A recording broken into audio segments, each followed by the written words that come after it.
There's- Okay, Oh, so Okay, I now, got it now. there we go. All right, got it. Thank you for calling that out. I've been so upset. Okay, so let's take two. Thank you everyone for joining us for our seller seminar. Most people have definitely heard of a buyer seminar, and it's not that often that you hear of realtors or lenders doing seller seminars. The reason why we chose to do this seminar is because some people really do have questions about the process and what goes into it.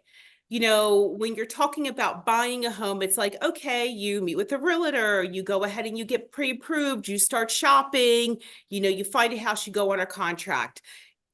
There's a lot of upfront work that needs to be done when you're thinking about selling your home. And selling your home is more than calling a realtor, coming out, saying, oh, this is the price you can sell it at, and then we're going to put it on the market next week. To have a very successful sale, there's a lot that goes into the strategy.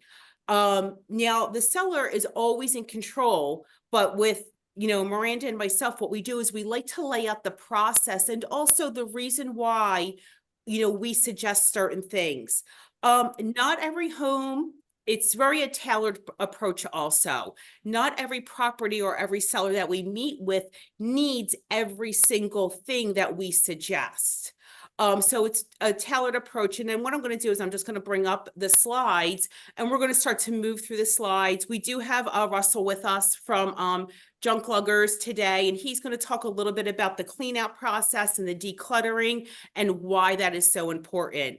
So thank you, Russell, for joining us tonight. oh, you're welcome. Thanks for having me.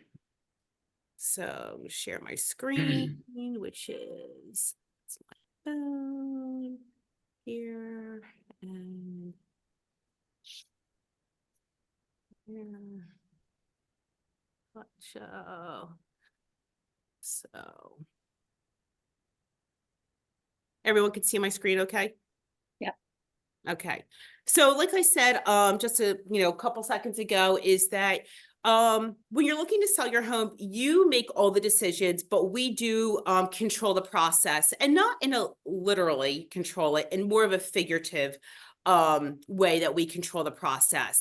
And there's only really 4 things that go into prepping to get the home ready for sale or even under contract.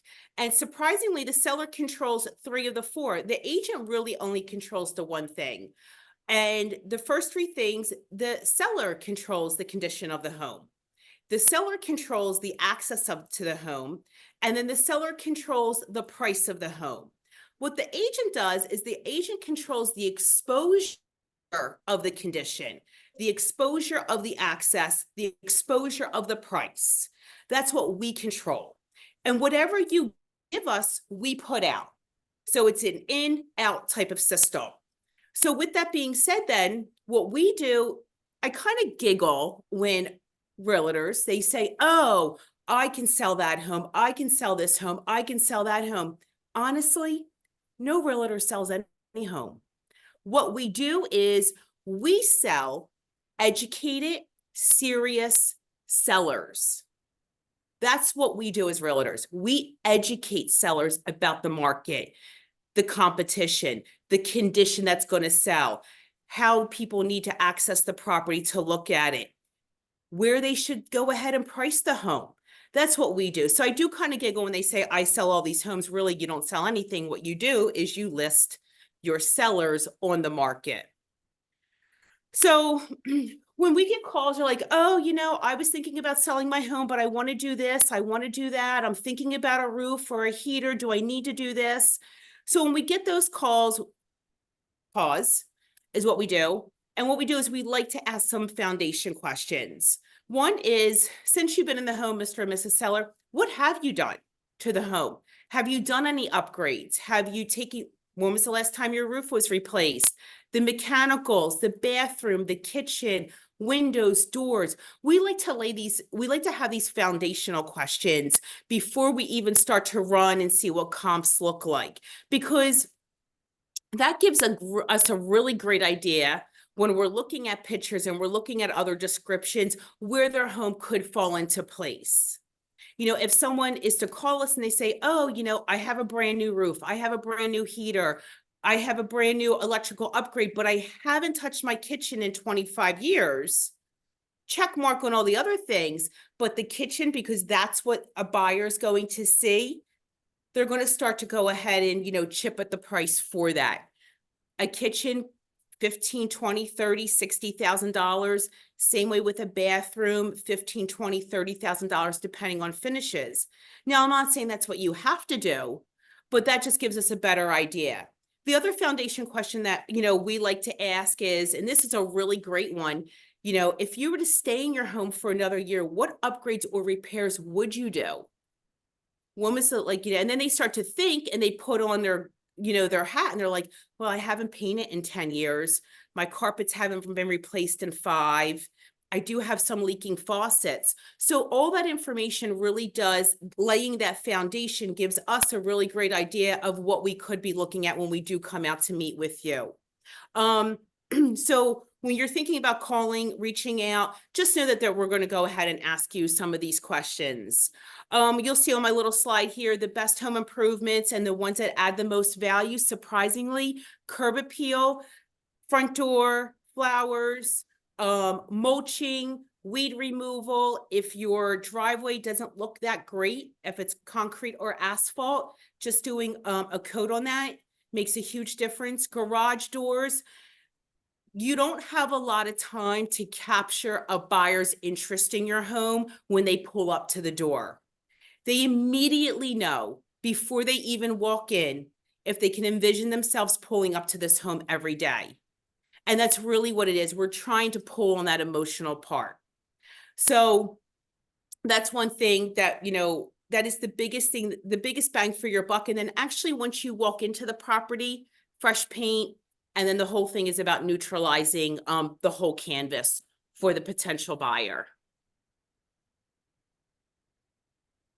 We always like to ask our clients to go ahead and view their home with buyer eyes. Okay, and what does that mean? Everybody looks at a home differently. The way you look at your home, you're going to attach the emotion to it. The first steps, you know, maybe you grow up in the home, you know, birthday parties, graduation parties, weddings, all this gets tied into the house. And unfortunately, we have to kind of untie that. You know, it's a little secret. We all do it. I just did it with my own house. I had to have my home appraised to go ahead and get the PMI taken off, not even looking at a comp. I'm like, not a problem. Home's going to appraise for like 715. Wah, wah. I was wrong.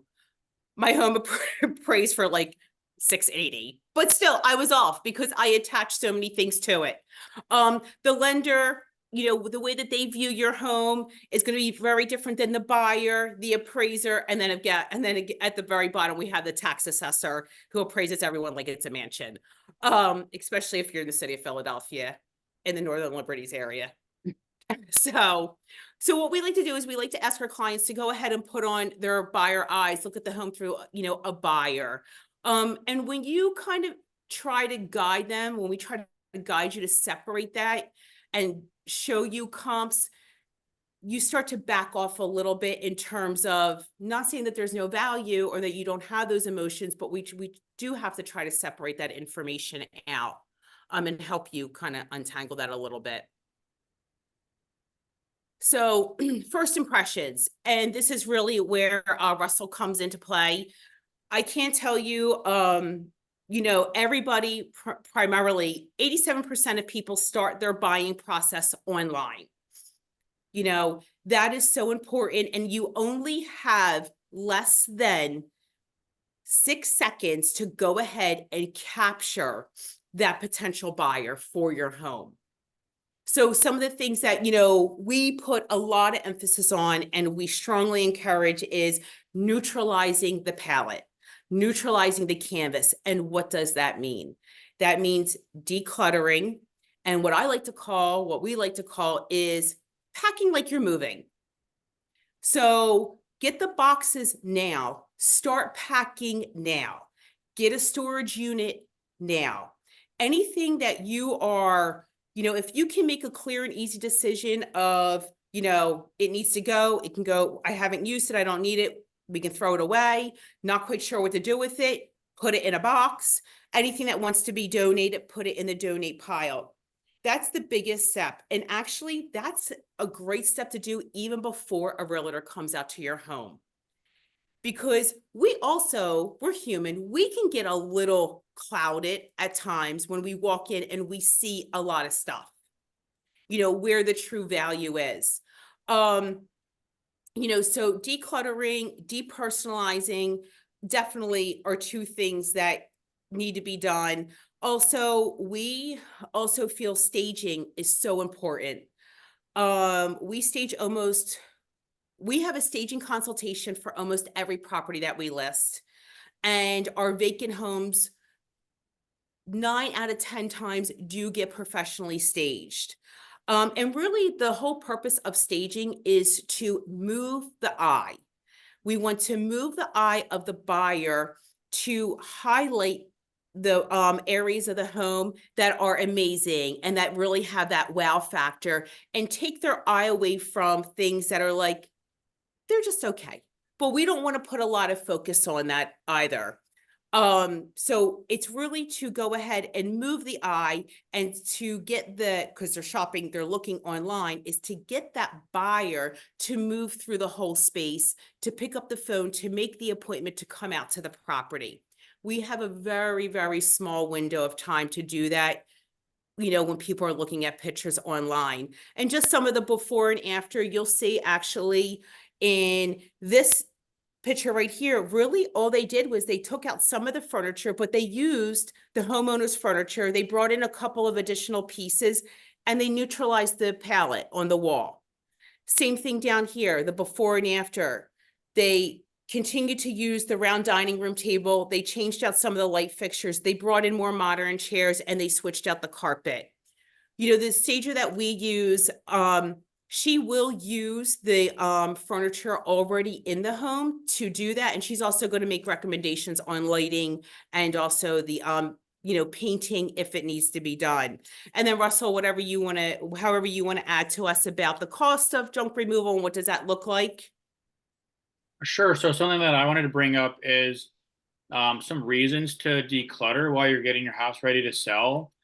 There's actually a bunch of reasons, and all of these will make your life easier if you declutter, but really the main focus or main reason to declutter is that your home will sell for more dollars, which will make you more money at the end after you sell. But decluttering is important because your home will look better in photos, showings, open houses, and the last minute walkthroughs as well.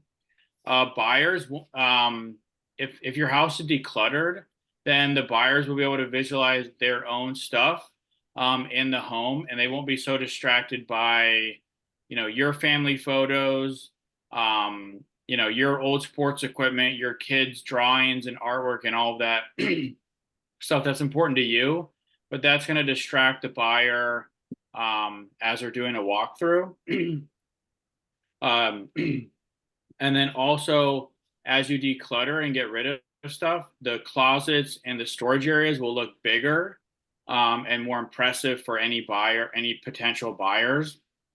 And then also at the end of the day, the more you can declutter as you're getting your house ready to sell, the moving process will be easier because you'll be moving less stuff. So you'll save money with moving if you're not moving as much stuff. So my recommendations or how to declutter would be to start early. The process of going through all your family stuff can be a timely endeavor. It can take, some people go through this process for a year or two just to get a house ready to sell. You can go by room or category by category. Some things to make the decluttering process easier and less expensive is you can have a donation center come and actually pick up stuff for free, depending on the stuff. That could be either Green Drop, Habitat for Humanity. There's a veteran service that does it as well. Another thing that you can do is you can sell items on Facebook. So not only do you get rid of this stuff to make your house look better, but then you can make a little bit of money on the back end, and then get to know your township. Find out when they do bulk pickups. So every township is different, but certain townships will allow you to put out, I think it's called like white appliances. So like on certain days you can put out old appliances. Certain days you can put out mattresses and big couches, and they'll either pick it up for free or for anywhere from like $20 to $50 per pickup. Uh, Junk luggers, for example, junk luggers also host electronic waste recycling events. So you can recycle any of your electronics, your old cords, wires, things like that, as well. I didn't actually know I didn't know that you could do this before my mother-in-law sold her house, but you can actually rent a dumpster and have it come to your house and take a week or two and fill the dumpster up on your own to save money as well.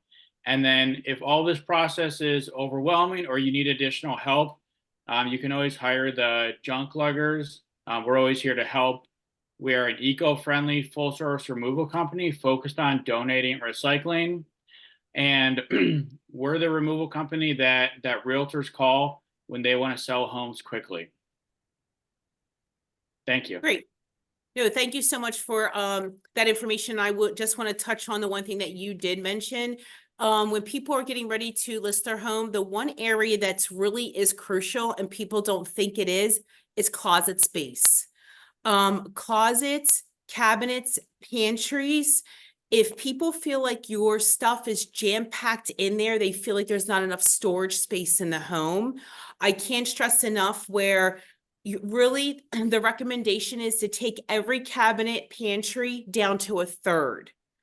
That's highly, highly recommended. So, if you haven't used that bread maker or that ice cream maker, please go ahead. There's a private joke about the ice cream maker. So if you haven't used those things, please go ahead. Either, if you're ready to let go of it, let go of it. But if you need to put it in storage, put it in storage. Again, highly recommend taking any cabinet that you have. That includes under the sinks, medicine cabinets. People look at those things. They look under the sink. They look in the pantry. They look in the linen closet. And again, just take it down to about a third.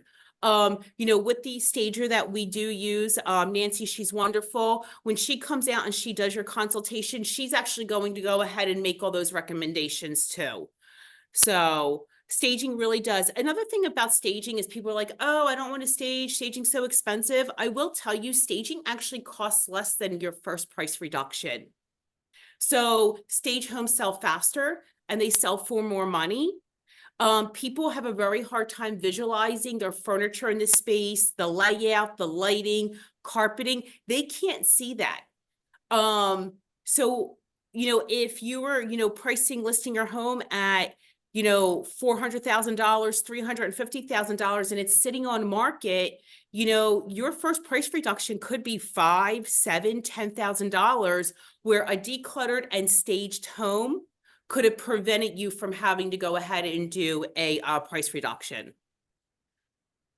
We're going to talk a little bit. So we talked a little bit about condition. We touched on that, the way everybody views the property. We would like you to go ahead and put on your buyer glasses. Staging, there will be professional photography. Almost now, I'm going to say probably 60, I don't have the exact number, but I'm going to say about 60 to 70% of, your professional realtors, no matter what price point you're selling in, they get professional photography. Sometimes just because for analytics, we do get video, we do get floor plans, we do get Matterport. It really depends on what area we're selling in. If we're in the Philadelphia market, Bucks County market, the price point. In order to go ahead and have Zillow, Redfin, and Realtor.com, give us better analytics, we do have to do those things. But again, that's the exposure part. That's the thing that the realtor kind of worries about on the marketing piece. Everyone always, I even catch myself sometimes on it. Zillow. What's the deal with Zillow? How accurate is it? I do actually have this QR code up there. And the reason why is because you can actually go on Zillow's website and they tell you just how accurate they are for your area. I'm not quite sure if this is going to take me to where I need to be. look at that. It worked. So how accurate is Zillow? And if this is right here, active listing accuracy, they're going to be more accurate for active listings. You're selling your home, so your home is not active. So what you need to do is you need to scroll down to the off market part of Zillow. And if we were just to go ahead and mess around and go to Philadelphia, so their median error right now is 8.57%. Okay, and then if you kind of come over here, within 5% of the sales price, which is the price that it sold at, right now they're at 32.58%. When it's within 10%, $400,000 home, it's $40,000 either way. That's a huge swing. They're at 55.43%, and then 20% their accuracy goes up. That's $80,000 on a $400,000 home. I mean, that's like kind of like hitting the broadside of a barn. Even I could get those numbers right. So just want to go ahead and say with Zillow, I was actually kind of curious on how my Zestimate came in.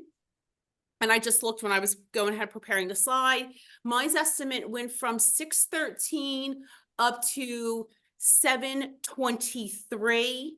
And again, I landed at, with my, with me going ahead and having my appraisal, I was like in the I think it was in the 680 mark is where I was.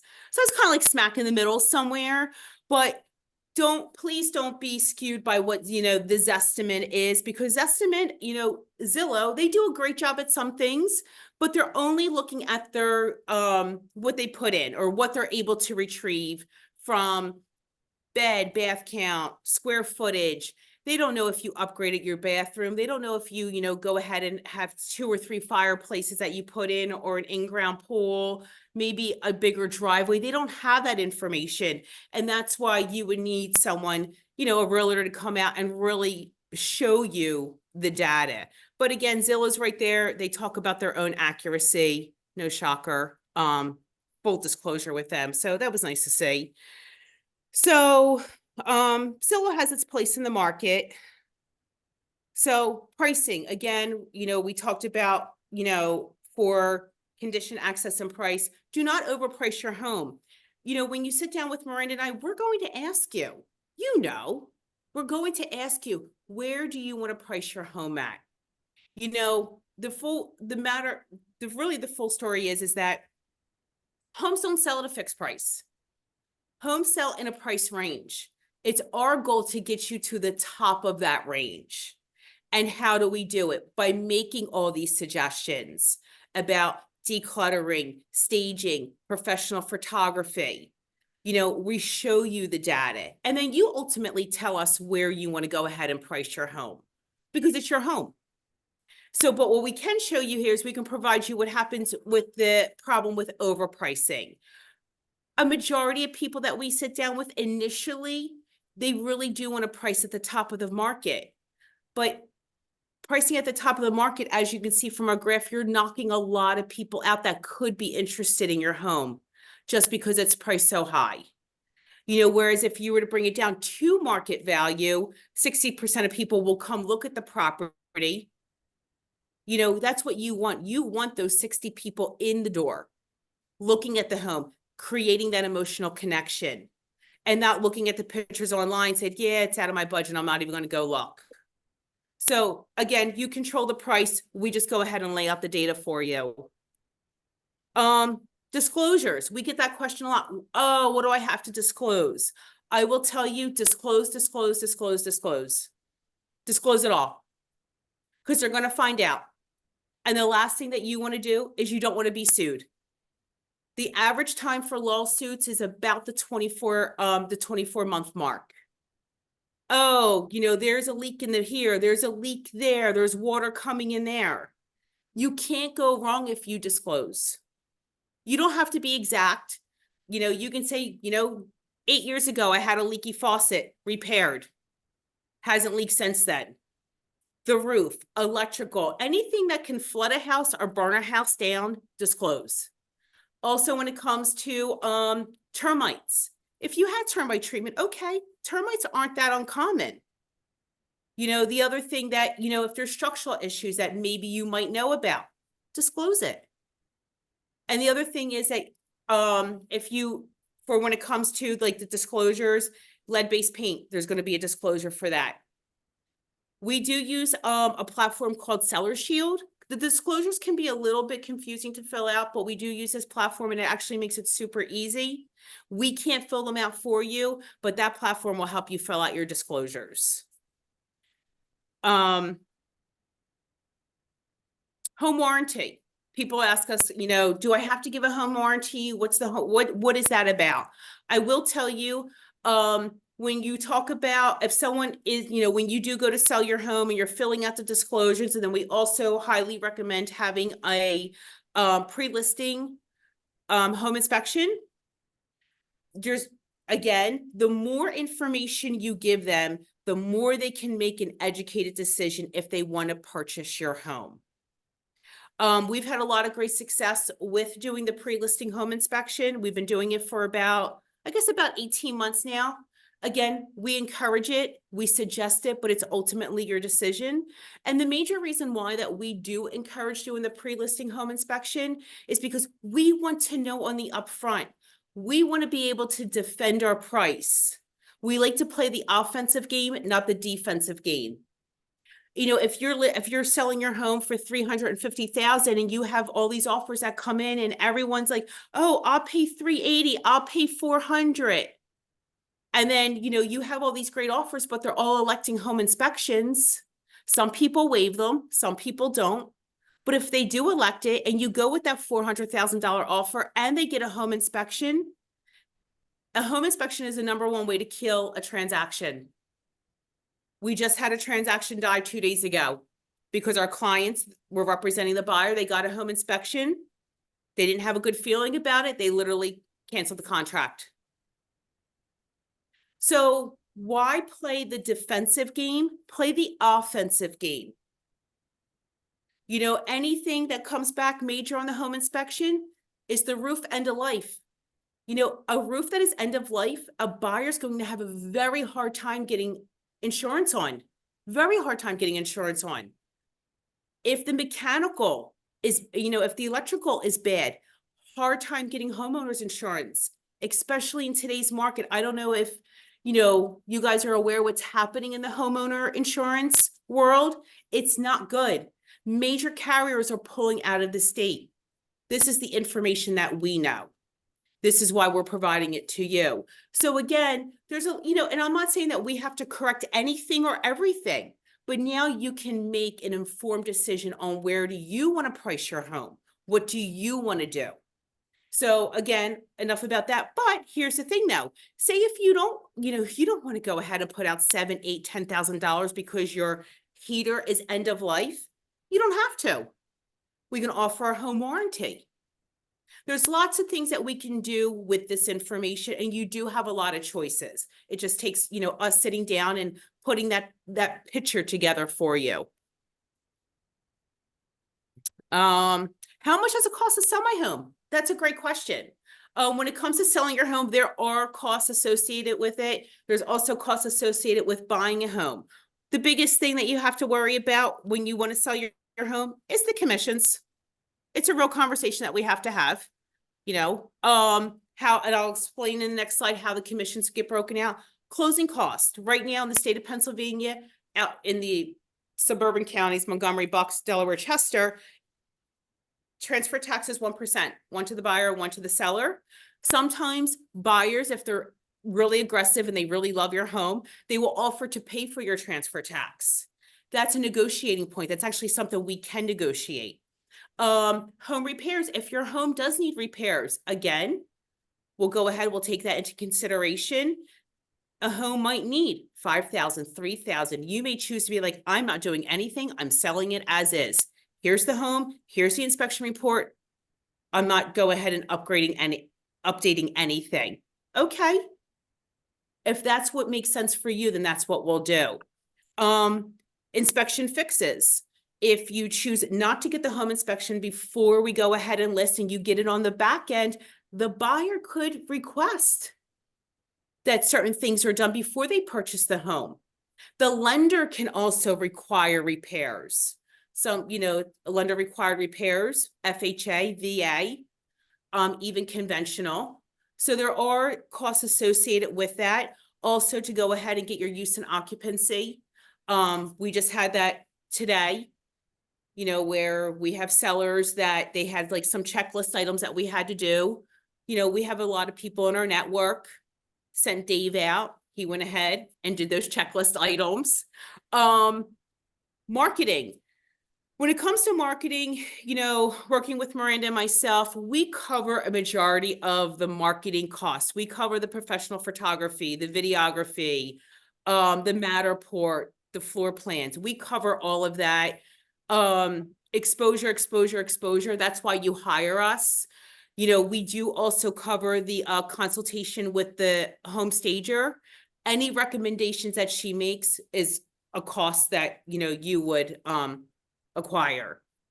So the costs vary, and it really does depend on the price, the list price. So contingencies, I spoke about a little bit earlier what contingencies are. Really, very simply, it's an if-then statement. If I can't get a mortgage, then can I get out of my contract? If the home doesn't appraise for this, then what happens? These are all points that we negotiate when it comes to a contract. It's not just the price. We're looking for the best terms or the best contingencies for our clients, our seller clients, and also our buyer clients. We try to tighten up timeframes, especially if you're a move up.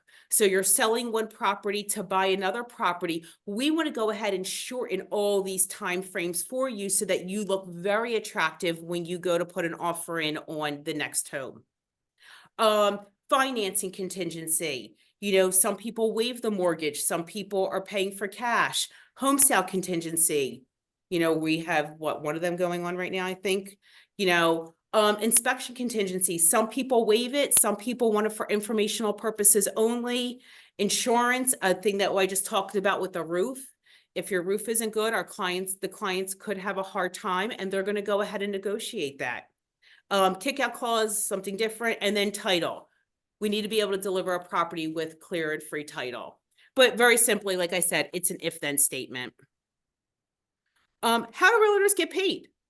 Great question.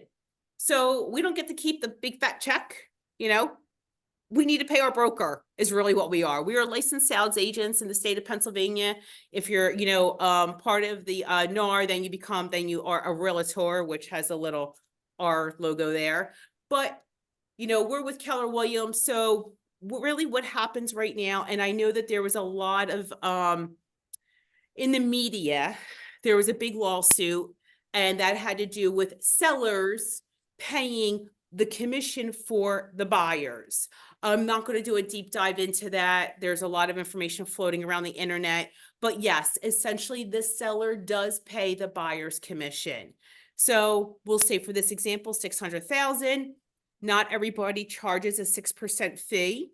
That can be negotiated.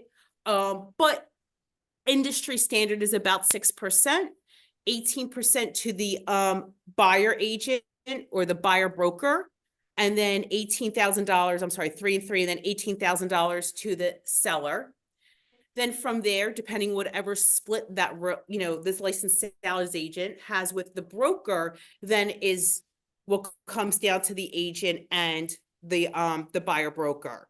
So it gets split out. And then from that, for us, say if we were selling your home, say that $9,000, then we have to take all of our expenses out of that. The photography, the staging, all of those things then comes out of there. And then we do have to eventually pay Uncle Sam. So as much as I would like to say we get that big fat $18,000 check, we do not. So that's really very simplified answer of how realtors get paid. What else costs are associated? What does that sample look like? So if you were selling a home for $460,000, and this is the happy seller in Lower Makefield, which is about the median sales price right now, you would have a 1% transfer tax at $4,600. The commission is about $27,000. Outside of that, your fees are very low. They're not as high as if you were buying a home. We have the lender fees. Then from there, you're going to get some credits depending on where your tax cycle falls. And if you have, if you've paid your taxes, you're going to get some credit back. I did not obviously have any kind of payoff to a mortgage company, but the net proceeds to the seller would be about $429,000 and some change for a 460 sales price. Again, we're going to lay all that out for you when we actually sit down and talk. When is the best time to sell my home? There is definitely a seasonality to this. I will tell you that everybody will always need shelter.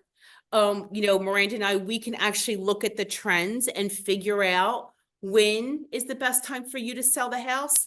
Generally, when you're looking at the spring market, if you were actually to look here, the highest number of closings were in May. Okay. And it takes about, you figure with days on market and the buyer getting their mortgage, it takes anywhere for about, say, 6 to 8 weeks. So if we had 81 closings in May, they probably went on market somewhere around here in March to have that May closing. So we are heading into the spring market. The phones start to ring for us in February. Hey, I'm thinking about selling my home. Okay, great. Let's sit down. Let's talk. It takes a couple of weeks to get the house ready for sale. We go on the market maybe about 4 or 5 weeks later. We're on market, we'll say from 8 days to 14 days, and then 5 to 6 weeks to secure a mortgage. I will tell you, in the suburbs, most people, you'll see a drop off right here when it comes to August. Actually, I'm sorry, this was the units listed, but when you go to over here, the days on market, you'll see the days on market get shorter and shorter.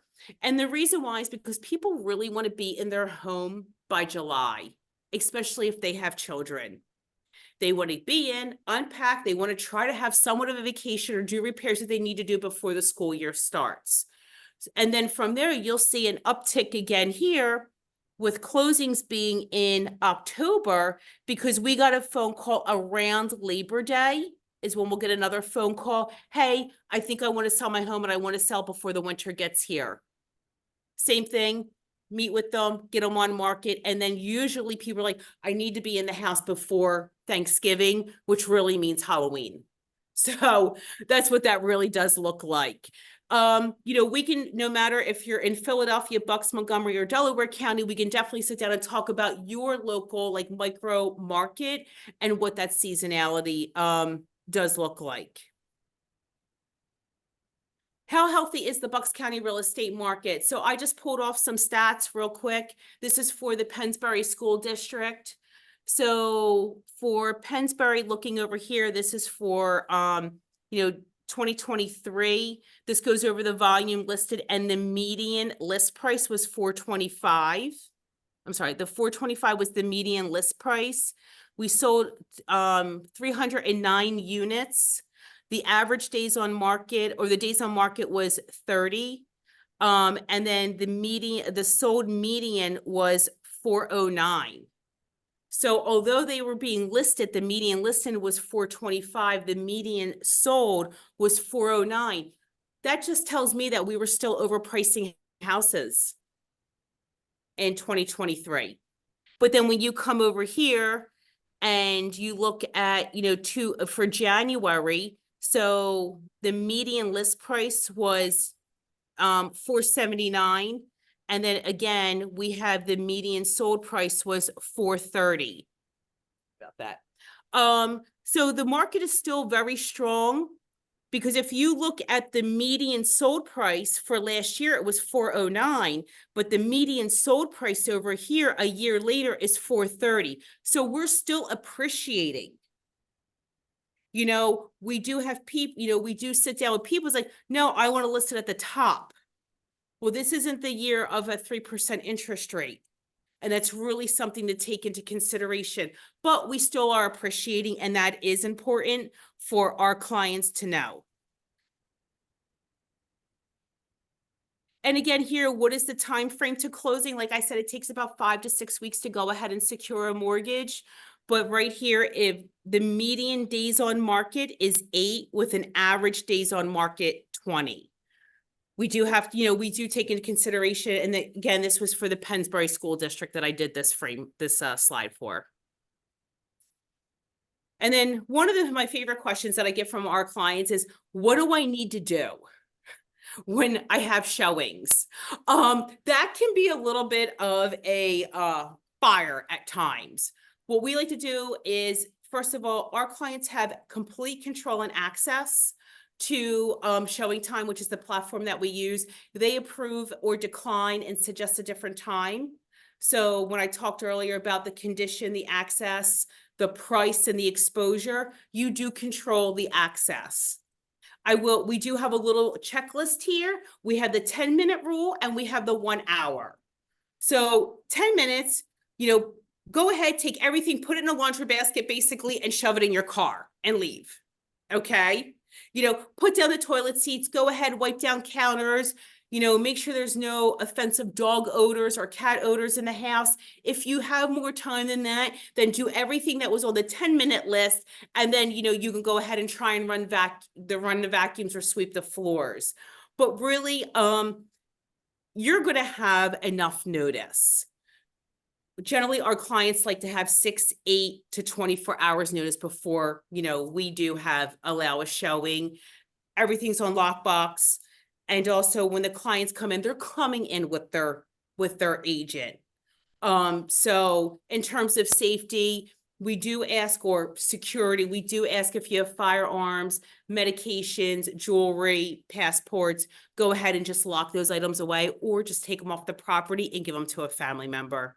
It's the best thing that we can suggest for our clients.